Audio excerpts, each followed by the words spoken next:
मैं जिस घर में पैदा हुआ हूं उस घर में कहा गया, मुझे सिखाया गया, पूत सपूत तो क्यों धन संचय, पूत कपूत तो क्यों धन संचय।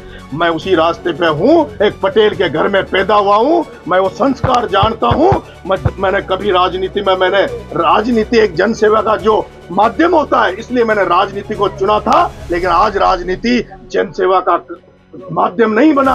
आज जो राजनीति में सफेद पोस्ट जो राजनेता बैठे हैं वो उन गुंडों से भी खतरनाक है, जो बंदूक लेकर सड़क पर लोगों को लूटते हैं, लोगों की जेबें काटते हैं, उनसे भी ज्यादा गुंडे से सफेद पोस्ट राजनेता हो गए, जो बजरी के नाम पर बनासों नदियों को खा रहे हैं, जो राजनेता भ्रष्टाचार में लिप्त है, जो राजनेता थानों से बंदियां लेकर थानेदार लगाते हैं, जो राजनेता एसडीएम कार्ड में एसडीएम को पैसा लेके लगाते हैं, जो राजनेता जो विधानसभा विधायक बनकर लोकसभा में पहुंचकर जो राजनेता जो ये दावा करते हैं कि हम गरीब को गणेश मानकर पूजा करेंगे, वो राजनेता आज अपना फंड भी बांटते हैं, तो वो भी कमीशन देकर सरपंच और पंचायतों में फंड बांटते हैं। उसके खिलाफ अब मैंने जन सेवा के आगे निकला हूँ। जनता किधर मुझे ले जाएगी ये जनता के ऊपर था। कैंसर भी राजस्थान के लिए जो बजरी खनन है, अवैध बजरी खनन, वो कहीं ना कहीं कैंसर की तरह शामिल है। मैंने वजात भाई जो मुद्दे उठाए, आप सोचिए मिलावट क्या है। एक टाइम था जब पंजाब से कैंसर की ट्रेनें भर भर के आ रही। आज मैं आपको कहना चाहता हूं कि पंजाब की जनता जागी है, नेताओं ने नहीं, सरकारों ने नहीं।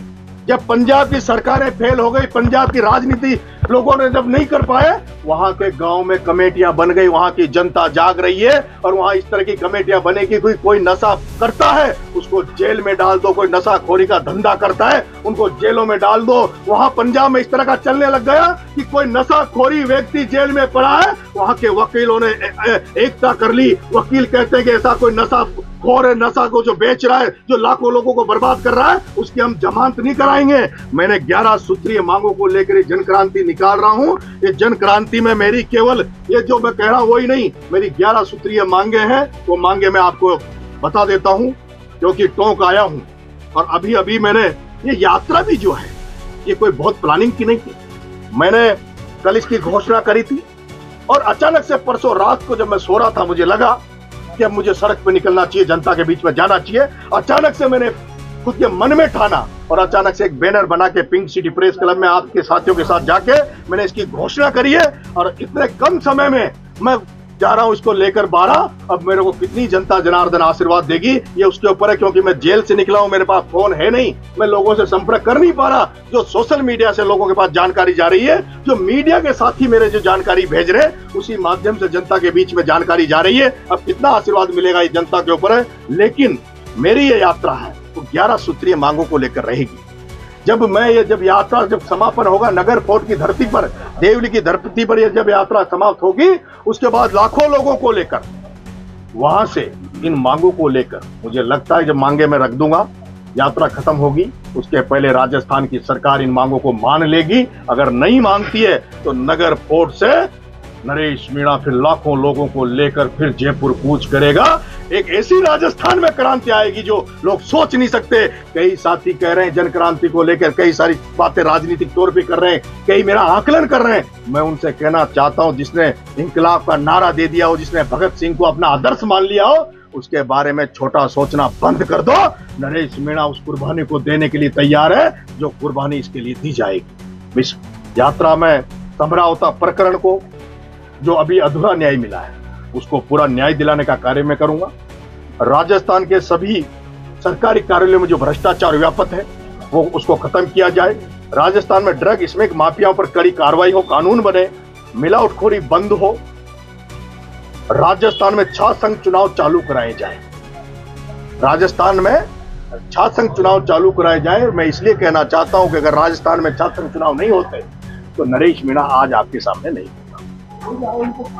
प्रस्तावित एक डूंगरी बांध जो माधोपुर में बनने वाला है, बनास पर बनने वाला है, वहां हजारों लोग आंदोलनरत हैं, उनको स्थगित किया जाए। उन आंदोलनकर्ताओं को इस रैली खत्म होने के पहले माननीय मुख्यमंत्री जी सरकार उनसे बात करे और उनको राजी करे, जिस भी तरह राजी कर सके। लेकिन डूंगरी बांध से संबंधित जो लोग हैं जो आंदोलन कर रहे हैं उनको सरकार बुलाकर उनसे बात करे। राजस्थान की राजनीति में जो वंशवाद, परिवारवाद, जो पूंजीपति का है उसको, उस गंदगी को दूर करने का प्रयास इस जन क्रांति यात्रा से जनता के बीच में पक्ष रखकर उसको खत्म करने का प्रयास करेंगे।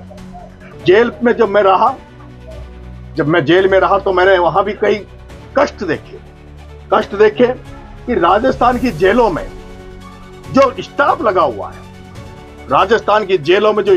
हुआ है, कहीं ईमानदारी उनमें है, कहीं अधिकारियों में ईमानदारी है, जेल प्रहरियों में ईमानदारी है, वो सारे लोग बहुत दुखी है।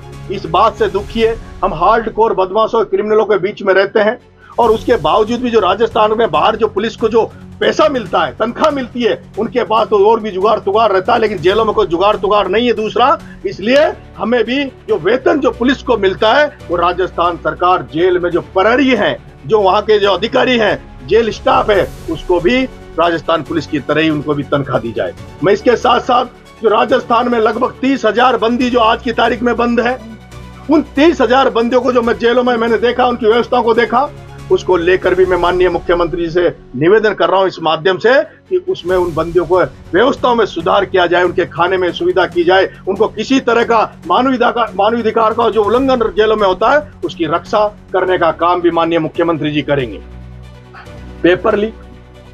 पेपर लीक की जो समस्या है उस पर और ज्यादा सख्ती की जरूरत है, वो सख्ती की जाए और जो पिछले कुछ दिनों से नौकरियां जो नए रोजगार नहीं आ रहा उसको भी नए रोजगारों को प्रशस्त करना चाहिए।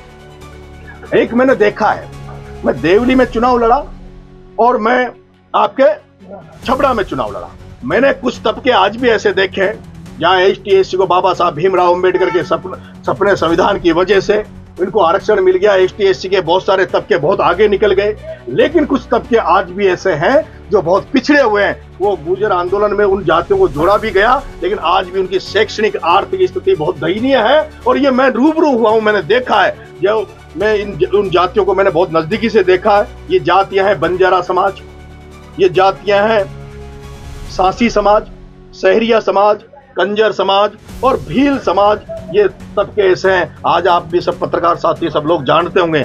कंजर समाज और सांसी समाज के प्रति हमने गलत धारणा बना रखी है। उनको कोई व्यक्ति अपने दुकानों पे कहीं ऐसी रोजगार देते ही नहीं है, उनके पास जमीन जायदाद है नहीं। अब अगर किसी के पास जमीन जायदाद नहीं है, उनके पास कोई रोजगार नहीं है, तो अपने बच्चों को पालने के लिए क्या करेंगे? और उनके उस कारण से वो अपने बच्चों का पेट पालने के लिए, अपने घर चलाने के लिए वो गलत रास्ते पे जाते हैं। इसलिए मैं निवेदन करूंगा सरकार से कि जो वंचित रह गए, अभी बहुत पीछे रह गए, ये जो लोहार भाई चलते आज भी बैलगाड़ियों में रह के रोडों पे रहते हैं, इन लोहार भाइयों को, इन लोगों को सरकार को स्पेशल एक कैटेगरी बनाकर इनको भी मुख्य धारा में लाना चाहिए। इस तरह की मेरी 11 मांग है, इनको लेकर मैं सड़क पे निकल रहा हूँ।